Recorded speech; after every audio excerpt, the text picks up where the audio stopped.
ధర్మయ్య పరీక్ష. రామాపురం గ్రామంలోని ధర్మయ్య గొప్ప స్థితిమంతుడే కాక పేరుకు తగ్గట్టు మంచి ధర్మబుద్ధి కలవాడు. ఆయనకు పెళ్ళిడికొచ్చిన విశ్వం అని ఒకే ఒక కొడుకున్నాడు. విశ్వం రూపవంతుడే కాక మంచి గుణవంతుడు కూడా. అతడికి తగిన రూపవతి, గుణవతి అయిన కన్య కోసం ధర్మయ్య వెతకసాగాడు. ధర్మయ్యకు అదే గ్రామంలో వెంకప్ప అని ఒక స్నేహితుడున్నాడు. వెంకప్ప జరీచీరలు ఇంట్లో మగ్గాల మీద నేయించి చుట్టుప్రక్కల గ్రామాలకు తీసుకుపోయి అమ్ముతుండేవాడు. వాటిని కాస్త కలిగిన గృహస్థులందరూ కొనేవారు. ఆ కారణంగా వెంకప్పకు చాలా గ్రామాల్లోని ఆస్తిపరుల గురించి బాగా తెలుసు. ఒకసారి అతడు ధర్మయ్యతో, నువ్వు విశ్వానికి పిల్లను వెతుకుతున్నావని తెలిసింది. పేరవరంలోనే రాజయ్య గారికి కమల అని అందమైన అమ్మాయి ఉన్నది. వీరవరంలోనే రామయ్య గారికి సరళ అని చక్కని కూతురున్నది. వీళ్ళిద్దరినీ నువ్వు విశ్వం ఒకసారి వెళ్ళి చూసి ఇద్దరిలో నచ్చిన వారినొకరిని ఎన్నుకుంటే సరిపోతుంది. రాజయ్య, రామయ్య ఇద్దరూ కూడా సంప్రదాయాల్లో, ఆస్తిపాస్తుల్లో నీకు సరితూగగలవారు అన్నాడు. ధర్మయ్య వెంకప్ప చెప్పిన విధంగా విశ్వాన్ని వెంటబెట్టుకొని 2 గ్రామాలకు వెళ్ళి కమల, సరళను చూసి వచ్చాడు. ఇద్దరూ ఒకరిని మించిన ఒకరు అందగత్తెలుగా తోచారు. విశ్వం ఆ ఇద్దరిలో ఎవరినో ఒకరిని వధువుగా ఎన్నుకునే భారం తండ్రి మీద ఉంచాడు. ధర్మయ్యకు ఆ ఇద్దరిలో ఎవరిని కోడలుగా తెచ్చుకోవాలన్నది పెద్ద సమస్యగా పరిణమించింది. ఆయన వెంకప్పతో ఈ కోడల్ని తెచ్చుకోవడం అనేది పెద్ద సమస్యగా తయారైంది. వెంకప్ప, కమల, సరళ ఇద్దరూ మంచి అందగత్తెలే కానీ అందం శాశ్వతం కాదు కదా. అందుకని వాళ్ళిద్దరి గుణగణాలకు చిన్న పరీక్ష ఒకటి పెట్టి అందులో నెగ్గిన పిల్లను నా కోడలుగా తెచ్చుకోవాలనుకుంటున్నాను. ఇందుకు నీ సాయం కావాలి అన్నాడు. అందుకు వెంకప్ప నవ్వి, నా సాయమా, దానికేం, ధర్మ సూక్ష్మాలెన్నో తెలిసిన వాడివని నీకు మంచి పేరున్నది. నీలాంటి స్నేహితుడికి సాయపడడం కంటే నాకు కావలసిందేమున్నది అన్నాడు. అప్పుడు ధర్మయ్య వెంకప్పకు చేయవలసినదేమిటో వివరించాడు. వెంకప్ప ధర్మయ్య చెప్పిన విధంగా కొన్ని కొత్త నమూనా జరీచీరలు తీసుకొని మొదట పేరవరం వెళ్ళాడు. కమల వెంకప్పను చూస్తూనే, కొత్త రకం చీరలు ఏమైనా తెచ్చావా అని అడిగింది. వెంకప్ప చీరల మూట విప్పుతూ, కొత్త రకం చీరలు ఏవైనా నేయగానే మొదట చూపేది మీకే కదమ్మా అని చీరలను కమల ముందు ఉంచాడు. కమల కొత్త జరీ చీరలను చూసి చాలా ముచ్చటపడింది.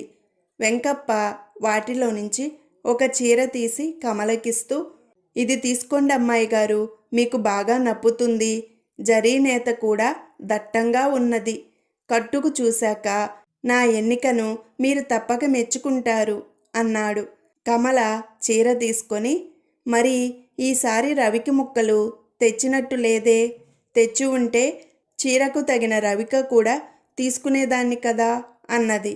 దానికి వెంకప్ప తలగొక్కొని, అవును మరి, కానీ రవికకు పనికొచ్చే గుడ్డ మగ్గం మీద ఉన్నది. వారం 10 రోజుల్లో తప్పక తెచ్చిస్తాను అని చీర ఖరీదు తీసుకొని వీరవరం వెళ్ళాడు. అక్కడ రామయ్య కూతురు సర్లకు కూడా వెంకప్ప తెచ్చిన జరీ చీరలు బాగా నచ్చినాయి. అతడు ఆమెకు ఒక చీర ఇచ్చి, అమ్మాయి గారు, దీనికి తగిన రవిక గుడ్డ వారం రోజుల్లో తెస్తాను. ఈలోగా తొందరపడి ఎవరి దగ్గర కొనకండి.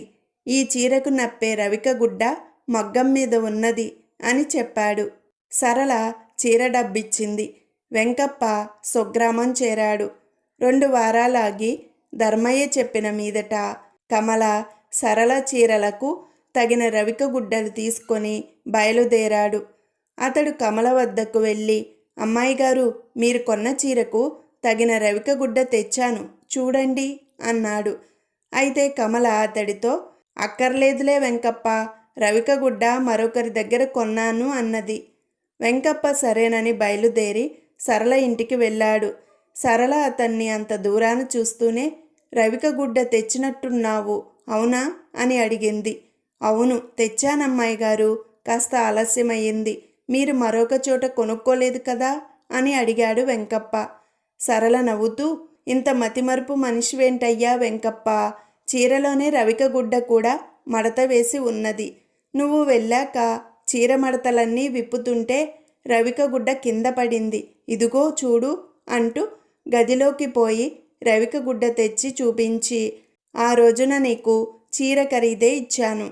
ఈ రవిక ముక్క ఖరీదేమిటో చెప్పు, ఇస్తాను అన్నది.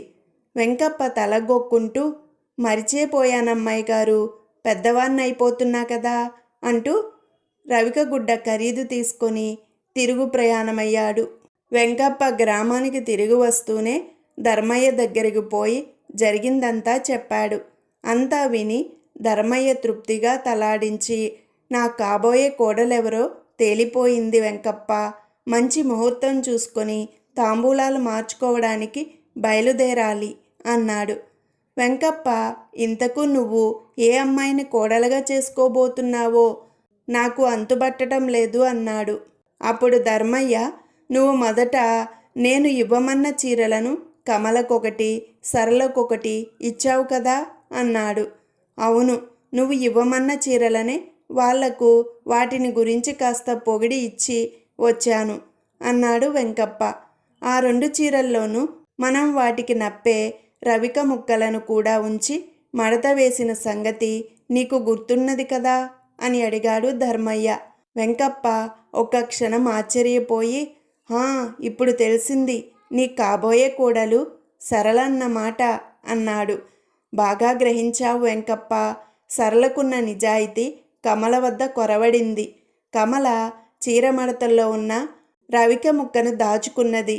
అందువల్లనే నువ్వు తిరిగి అమ్మడానికి వెళ్తే తాను మరొకరి దగ్గర కొన్నానని అబద్ధం చెప్పింది. ఇటువంటి చిన్న చిన్న విషయాల్లోనే మనుషుల అసలు బుద్ధులు వెల్లడవుతుంటాయి. సరే, కమలకిచ్చిన రవిక గుడ్డ ఖరీదెంతో చెప్పు, ఇస్తాను అన్నాడు ధర్మయ్య. వెంకప్ప సంతోషంగా, భలేవాడివి ధర్మయ్య, దాని ఖరీదు నాకిస్తావా? నీ మనసుకు నచ్చిన కోడలు దొరకడానికి ఉడతాభక్తిగా నేనేదో చిన్న సాయం చేశానన్న తృప్తి నాకు చాలు అన్నాడు. ఆ తర్వాత ధర్మయ్య కొడుకు విశ్వానికి సర్లకు వైభవంగా వివాహం జరిగింది.